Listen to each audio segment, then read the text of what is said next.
Hello students, इसके पहले के वीडियो में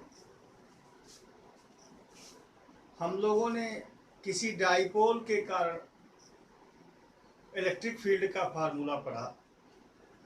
डाइपोल के एक्सियल पोजीशन पे, डाइपोल के इक्वेटोरियल पोजीशन पे, और दोनों फार्मूला क्या आया रिकैप कर लेते हैं। E axial equal to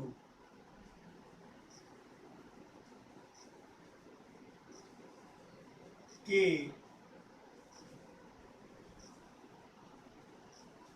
to P upon R to the power 3। यानी डाइपोल के मिड पॉइंट से आर डिस्टेंस पर इलेक्ट्रिक फील्ड का formula E axial equal to K 2p upon R cube आया था, और इक्वेटोरियल पोजीशन पे के p अपान आर क्यूब आया।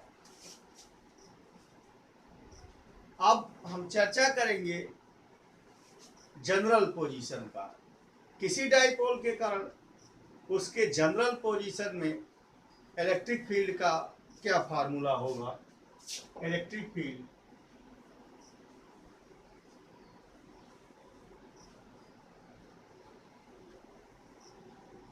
Due to dipole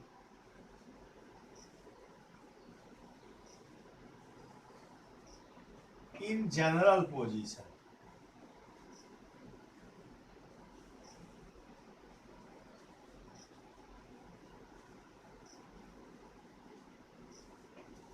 general position का मतलब क्या है? एक्सियल लाइन और इक्वेटोरियल लाइन डाइपोल की मैंने दोनों स्पष्ट कर दिया था। जिन्हें ना समझ में आया हो या ना देखे हो वो पिछला वीडियो देख ले। जनरल पोजीशन माने ये, let us consider A B is a electric dipole. ये कोई इलेक्ट्रिक डाइपोल है, थोड़ा सीधा बनाएंगे। AB is an electric dipole. Minus q coulomb charge is here and plus q coulomb charge is here.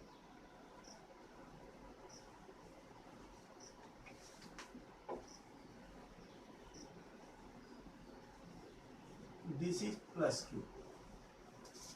Length of dipole is बेटा, dipole की जो length है वो 2l है। ये मिड पॉइंट O है, ए बी। डाइपोल का mid point O है, और डाइपोल मूवमेंट P की जो डायरेक्शन होगी OP,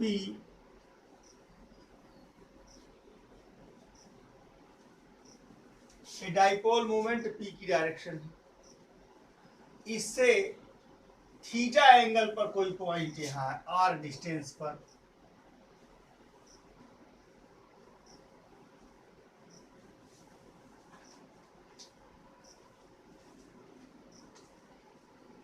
थीटा एंगल पे कोई पॉइंट यहाँ P है। इस पॉइंट पर जिसकी डिस्टेंस r मान लीजिए, यानी डाइपोल के मिड पॉइंट से r डिस्टेंस पर कोई पॉइंट P है जिस पर हमें इलेक्ट्रिक फील्ड का फार्मूला फाइंड करना है। थोड़ा सा ध्यान देंगे। अब अगर हम, चूंकि इस डायरेक्शन में तो डाइपोल मूवमेंट यहाँ है, तो ये देखेंगे चूंकि फार्मूला हमारा डाइपोल मूवमेंट के टर्म में है, तो अगर इस डाइपोल मोमेंट को हम दो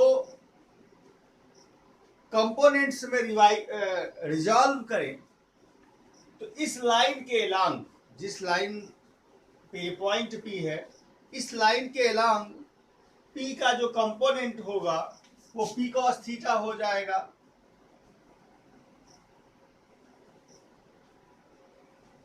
P cos थीटा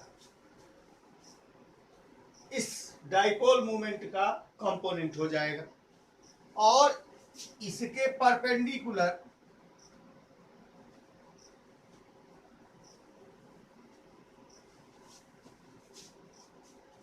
इस कंपोनेंट के परपेंडिकुलर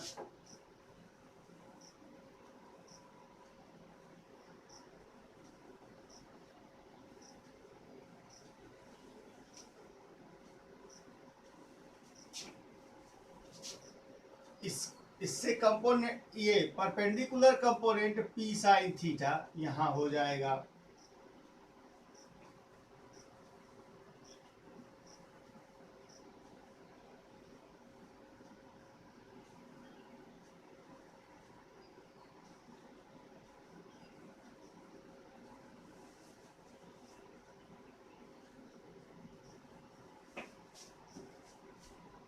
पी को हमने दो कंपोनेंट में रिजॉल्व कर दिया, यानी इसके अलोंग पी कॉस थीटा और इसके अलोंग पी साइन थीटा। अब जो इलेक्ट्रिक फील्ड का पार्टिसिपेशन होगा, अगर मैं इस कंपोनेंट के अलोंग बात करूं तो ये लाइन एक्सियल लाइन हो जाएगी इस डाइपोल की, पी कॉस थीटा। यह एक लाइन है जिस पर एक डाइपोल की आप कल्पना कर सकते हैं जिसका dipole moment P cos theta है, और एक्सियल लाइन पर इलेक्ट्रिक फील्ड दोनों चार्जेस को मिला लिया डाइपोल के एक्सिस के अलोंग होती है। तो यहाँ पे इलेक्ट्रिक फील्ड हम इसके कारण E1 मान लेते हैं।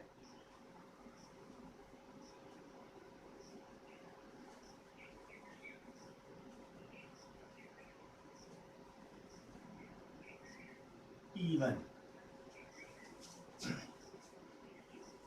और अगर इसके कारण हम डाइपोल की बात करते हैं तो चूंकि ये परपेंडिकुलर है, ये लाइन इस डाइपोल के जो यहां से डाइपोल जाएगा उसके परपेंडिकुलर है, मिड पॉइंट पे है, तो इसे इक्वेटर मान सकते हैं। किसके रिस्पेक्ट में? इसके रिस्पेक्ट में ये 90 डिग्री पर है। ध्यान देंगे तो ये लाइन उसकी इक्वेटर लाइन हो जाएगी, और इक्वेटोरियल लाइन पे इलेक्ट्रिक फील्ड आपने देखा था कि डाइपोल मोमेंट से अपोजिट था, डाइपोल मोमेंट के अपोजिट डायरेक्शन में था। तो जो E2 हो जाएगा वो यहाँ कहीं जाएगा इस लाइन से, इसके पैरेलल इसके यहाँ होगा।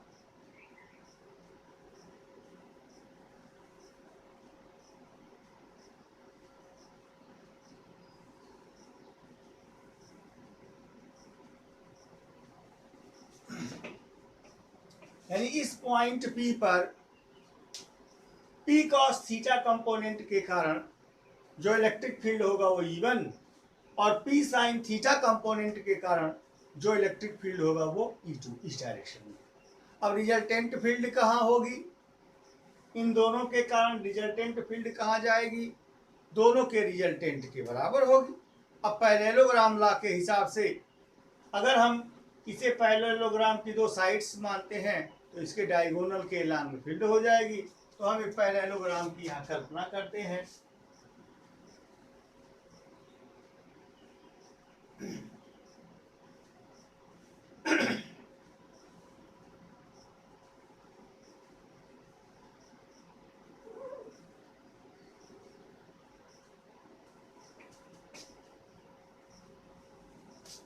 तो अब जो रिजल्टेंट फील्ड होगी इस पैरेललोग्राम के डायगोनल के अलोंग होगी, यहां होगी।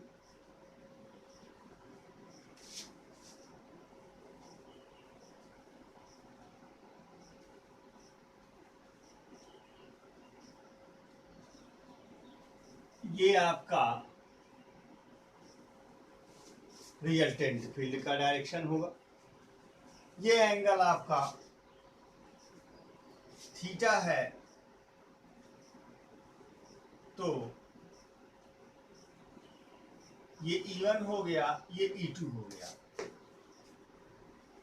इस तरह से जो रिजल्टेंट फील्ड की डायरेक्शन होगी वह यहाँ ध्यान देंगे, अगर ये लाइन और ये लाइन एक दूसरे के पैरेलल हैं,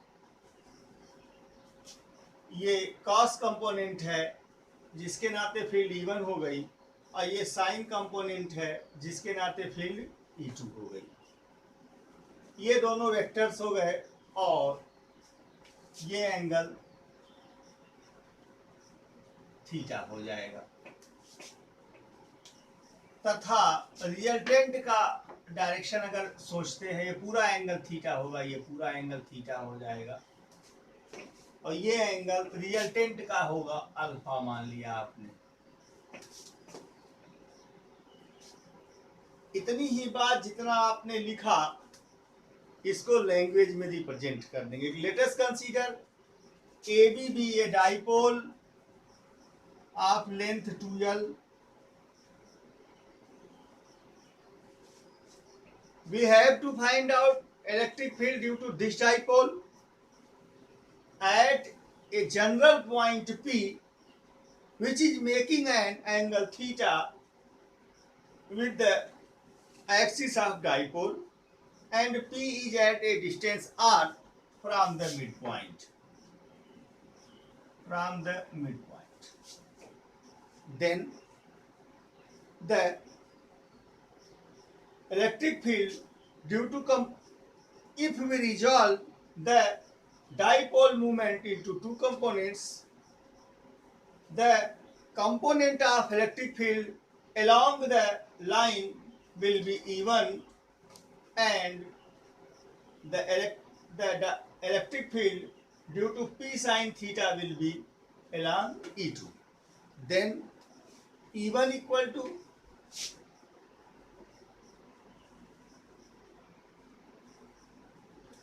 K. अब E1 is at axial line, और एक्सियल लाइन पे इलेक्ट्रिक फील्ड का फार्मूला होता है E equal to K 2P upon R cube. तो 2P cos theta upon R cube along, किसके along होगा? अगर मैं यहाँ कुछ नाम और दूं, यहाँ C दे दूं, P A B C, और यहाँ D दे दूं, और यहाँ F दे दूं, ये पॉइंट, इस पॉइंट का नाम, इस पॉइंट का नाम, इस पॉइंट का नाम, तो अलोंग PC हो जाएगा। And E2 equal to K। अब E2 की कल्पना हम इक्वेटोरियल पोजीशन से कर सकते हैं, क्योंकि इसके परपेंडिकुलर है ये लाइन, तो P अपॉन R क्यूब होता है K P sine theta upon R cube along PD होगा। So resultant field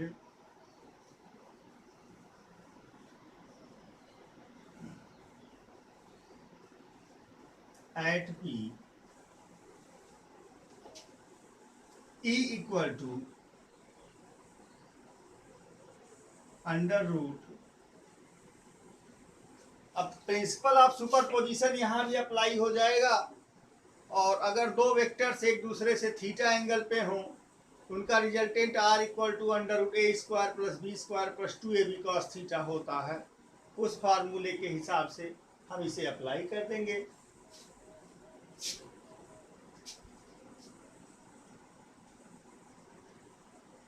E1 square plus E2 square plus 2E1 into E2 cos theta, ये एंगल थीटा है। जबकि तो E1 की value ये है, पूरा रख देंगे under root K 2P cos theta upon R cube whole square plus E2 की वैल्यू यहां से पुट कर देंगे P sine theta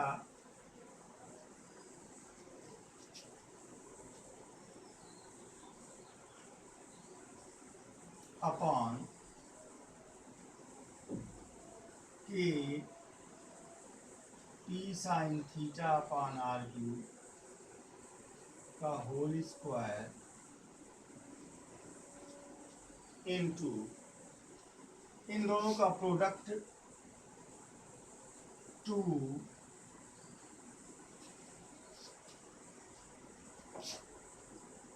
E1 E2 cos theta. E1 की वैल्यू इतना है कि 2p cos theta upon R cube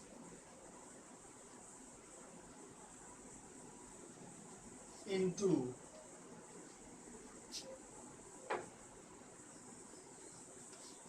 2p cos theta upon R cube, तो ये 2 यहाँ नहीं लिखेंगे, इंटू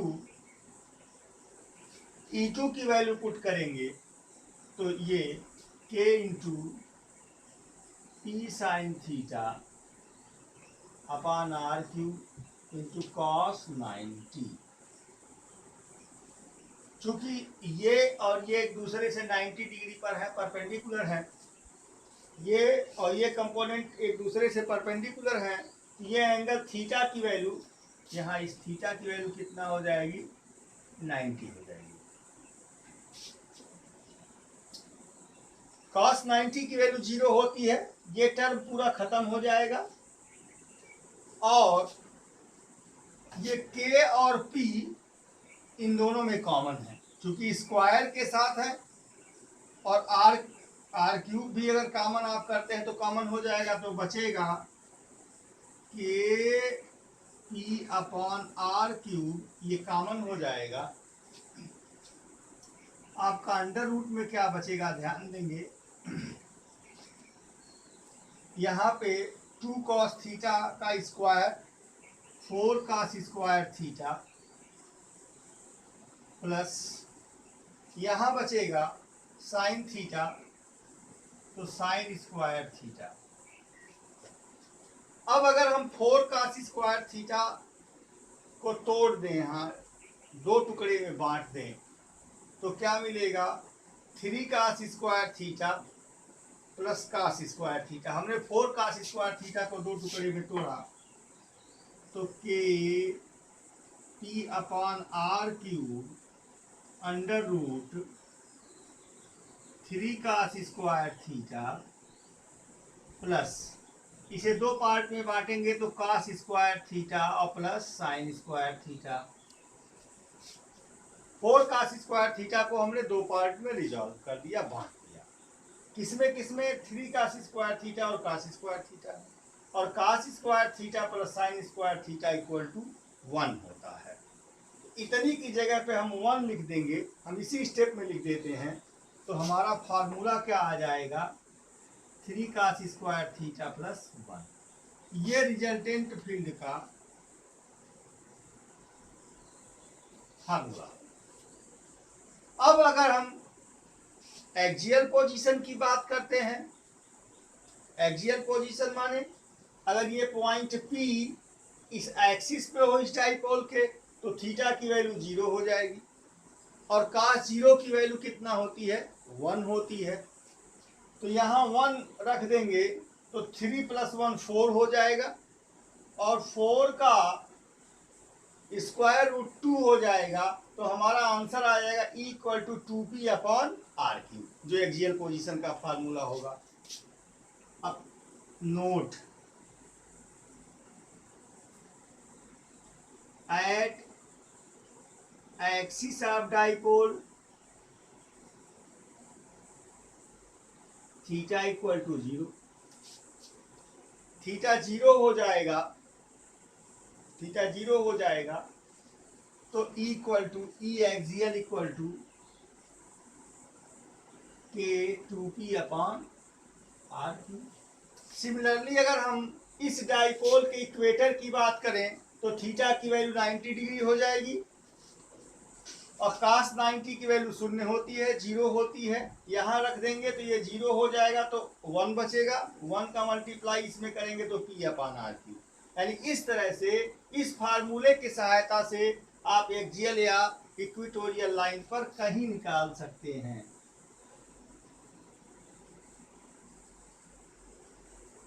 यहाँ थीटा इक्वल टू 0 था, यहाँ थीटा इक्वल टू 90। इस प्रकार से ये इलेक्ट्रिक फील्ड का फार्मूला जनरल पोजीशन में आपको फाइंड हो गया।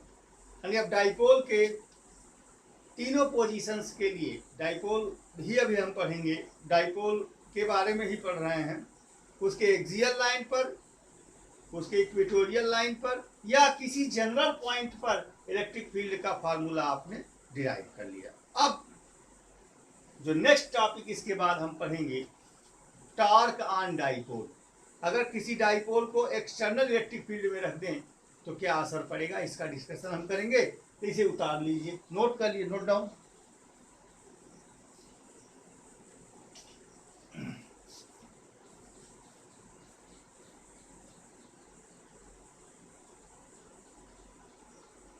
इरेज कर दें। चलिए,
अगर किसी डाइपोल को हम किसी एक्सटर्नल इलेक्ट्रिक फील्ड में रख दें तो उस पर टॉर्क का फार्मूला, लेट अस कंसीडर, यह एक इलेक्ट्रिक फील्ड है, यूनिफॉर्म इलेक्ट्रिक फील्ड।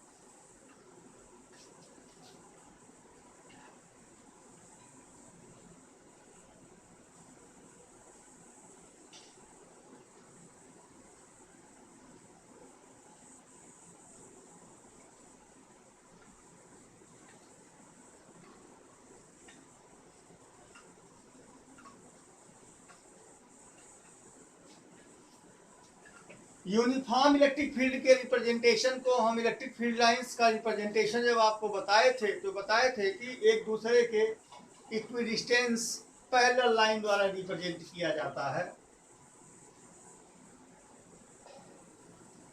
यह एक यूनिफॉर्म इलेक्ट्रिक फील्ड जो इस डायरेक्शन में अप्लाइड है, इलेक्ट्रिक फील्ड की ये डायरेक्शन है। और एक डाइपोल AB को हमने यहां पुट कर दिया, ये एक डाइपोल है।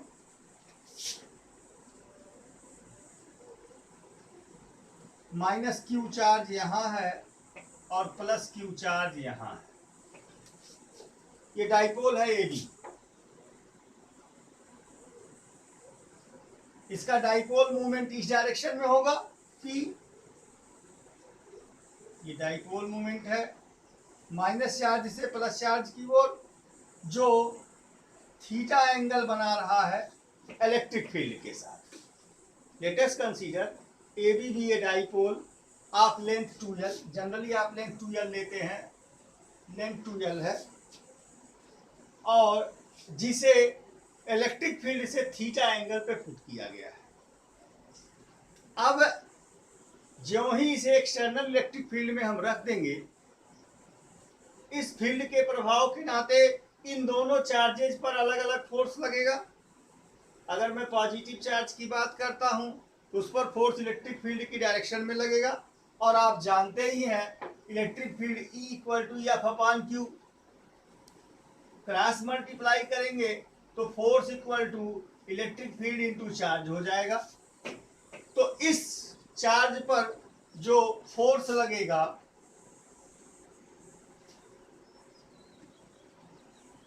F equal to Q into E, इस डायरेक्शन में लगेगा। सेम एज इट इज इस चार्ज पे जो फोर्स लगेगा F equal to Q E, लेकिन दोनों फोर्सेस की जो डायरेक्शन है वो अपोजिट है। इसे अगर पॉजिटिव मानते हैं तो इस डायरेक्शन को क्या मान लेंगे, नेगेटिव। अब इस डाइपोल पर दो इक्वल और अपोजिट फोर्सेस लग गए, और जब किसी बॉडी पर 11th लेवल में आपने पढ़ा है, अगर किसी बॉडी पर दो फोर्सेस जो मैग्नीट्यूड में इक्वल और डायरेक्शन में अपोजिट हैं लग जाएं, तो फोर्सेस के इन्हीं पेयर को कपल कहते हैं। क्या कहते हैं, कपल। और इनकी टेंडेंसी क्या होती है, उस बॉडी को, उस ऑब्जेक्ट को, कपल का टेंडेंसी क्या होता है, रोटेट कराने का। उसे उसके एक्सिस के एलांग क्या कराएगा, रोटेट कराएगा। यानी ये फोर्स इसे रोटेट कराएगा।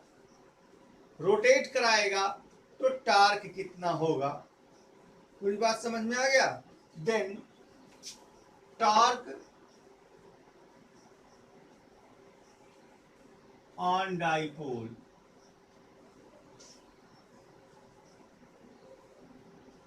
AB tau equal to torque of couple, और टार्क ऑफ कपल क्या होगा, either force into perpendicular distance between both forces. Torque of couple का यही फार्मूला है कि अगर दो फोर्सेस एक ही ऑब्जेक्ट पर या एक लाइन के एलांग एक दूसरे से पैरेलल इक्वल और अपोजिट फोर्स लग जाएं, तो यही कपल है। इनका जो टार्क होता है, इन दोनों फोर्सेस में से कोई एक फोर्स इनटू इन दोनों को मिलाने वाली लाइन से, इन दोनों फोर्सेस जिस लाइन के एलांग फोर्स लगे हैं उन दोनों लाइंस के बीच की परपेंडिकुलर डिस्टेंस। तो ये फोर्स इस लाइन के एलांग लगा है, ये फोर्स इस लाइन के, तो यहां से परपेंडिकुलर डाल दीजिए। यहां पे C पॉइंट ले लिया, तो परपेंडिकुलर डिस्टेंस कितना होगा, BC हो जाएगा। और फोर्स कितना, QE है, तो QE इंटू BC। अब according to figure equation first मान लीजिए। अब BC कितना होगा, इस ट्राइंगल से देखेंगे, in triangle, in right triangle ACB sine theta, ये एंगल थीटा है, तो हमको AC निकालना है, तो AC upon AB equal to sine theta. AC upon AB की वैल्यू 2L है, डाइपोल की लंबाई 2L है, साइन थीटा, तो AC equal to 2L sine theta.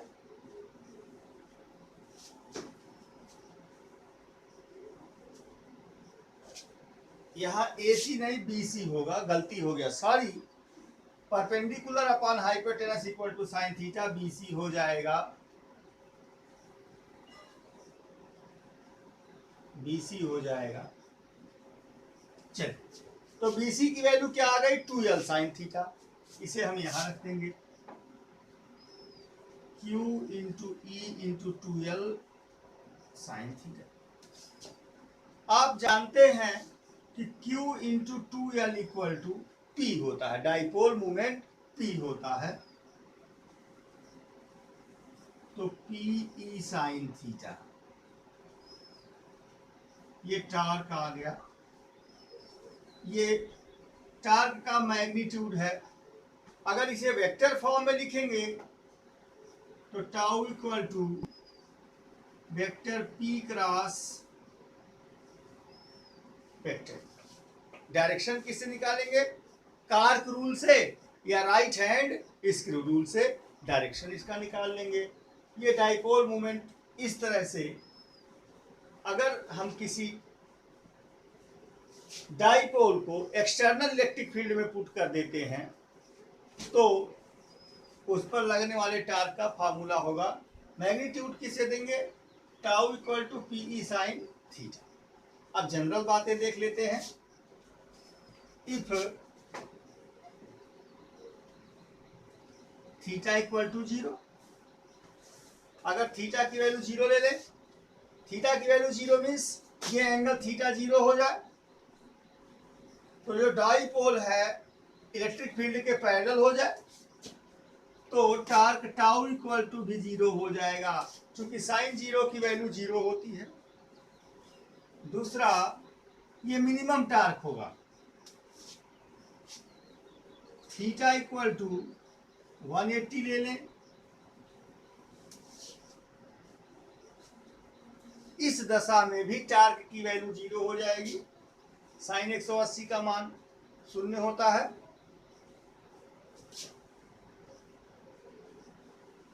यानी अगर हम डाइपोल को इलेक्ट्रिक फील्ड के पैरेलल या एंटी पैरेलल 0 डिग्री पर या 180 डिग्री पे ले लें, टार्क दोनों ही दशाओं में 0 होगा। मैक्सिमम कब होगा? जब थीटा इक्वल टू 90, साइन 90 की वैल्यू 1 होती है, मैक्सिमम होती है, तो टार्क की value tau equal to P into E ये बराबर होगा मैक्सिमम टार्क होगा। This is the value of torque. आपने डाइपोल और डाइपोल से जुड़ी हर चीजों को जाना। अब हम सीखेंगे सिग्निफिकेंस ऑफ डाइपोल। डाइपोल का महत्व क्या है, पढ़ने से फायदा क्या है। डाइपोल, सबसे पहला डाइपोल मोमेंट पता होने के बाद ये कंफर्म हो गया, सबस्टांसेस का डाइपोल मोमेंट के आधार पर क्लासिफिकेशन किया गया। ऐसे मॉलिक्यूल्स जिनमें न्यूक्लियस के प्रोटॉन के सेंटर ऑफ मास इलेक्ट्रॉन के सेंटर ऑफ मास से कोइंसाइड नहीं होते हैं, उनका परमानेंट डाइपोल मोमेंट होता है। जैसे H2O, वाटर का एक मॉलिक्यूल ले लीजिए, इसमें परमानेंट डाइपोल मूवमेंट होता है, इसलिए इसे पोलर मॉलिक्यूल, पोलर सबस्टांस कहेंगे। और जिसमें पॉजिटिव पार्ट का centre of mass negative part के सेंटर ऑफ मास से कोइंसाइड कर जाता है, वो नॉन पोलर। इस तरह से सबस्टांसेस का क्लासिफिकेशन पोलर और नॉन पोलर के रूप में। हम आगे इलेक्ट्रिक फील्ड पढ़ाएंगे तो पोलराइजेशन उसमें हम बताएंगे, या जब हम आयनिक सॉल्यूशन फाइंड करते हैं, किसी सबस्टांस का आयनिक सॉल्यूशन फाइंड करते हैं, उसकी स्टडी में पोलर और नॉन पोलर का ज्ञान होने पर केमिस्ट्री में आप जाएंगे तो पोलर और नॉन पोलर का महत्व वहाँ आपको बताया जाएगा, महत्वपूर्ण होता है, इसकी स्टडी का ज्ञान जरूरी होता है। इस प्रकार डाइपोल से रिलेटेड सारी हेडलाइंस हमने पढ़ डाला। ओके स्टूडेंट्स, इसे नोट कर लेंगे।